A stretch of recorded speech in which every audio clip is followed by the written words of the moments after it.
हर दिन एक भिखारी दरवाजे के पास आकर भीख मांगता था और घर का मालिक हमेशा घर के बाहर आते ही उसे देखकर फिर जाया करता और कई बार उसके लिए गालियां भी बकता। वो कहता, तू जिंदा ही क्यों है?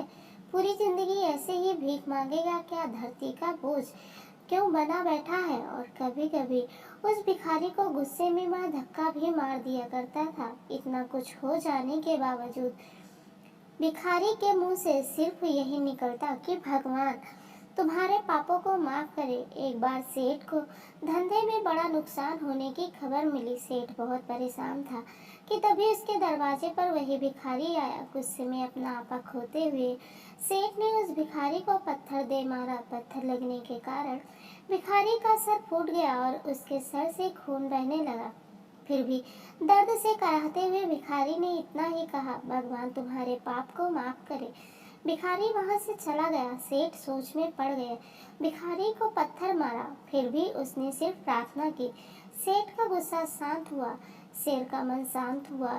भिखारी का रहस्य जानने के लिए सेठ ने भिखारी का पीछा करना शुरू कर दिया।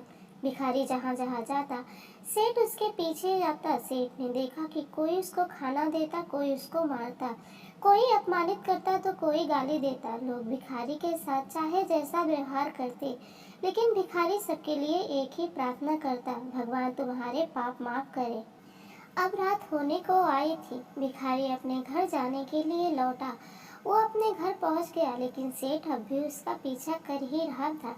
एक पुरानी टूटी हुई खटिया पर एक बूढ़ी औरत लेटी हुई थी।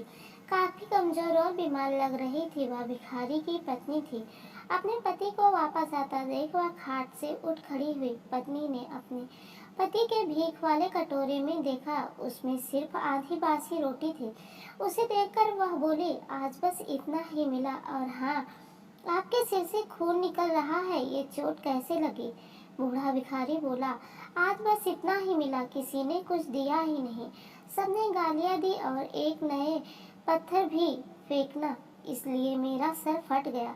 एक गहरी ठंडी सांस लेकर बूढ़ा भिखारी फिर से बोला, कुछ सालों पहले हम कितने अमीर थे, क्या कुछ नहीं था हमारे पास हर चीज जरूरत से ज्यादा थी, लेकिन हमने कभी दान नहीं किया, और उससे भी बुरा हमने उस अंधे भिखारी के साथ किया जो हमारे द्वार पर भीख मांगने आया करता था। बूढ़ी पत्नी की आंखों में आंसू आ गए। वह बोली, हाँ, हम उस बेचारे अंधे के साथ बहुत बुरा करते थे, उसका अपमान करते थे, उसे खाने के लिए रोटी की जगह कागज दिया करते थे, उसका मजाक उड़ाया करते थे और कभी कभी मारा भी करते। मैंने कभी उसको रास्ता नहीं दिखाया।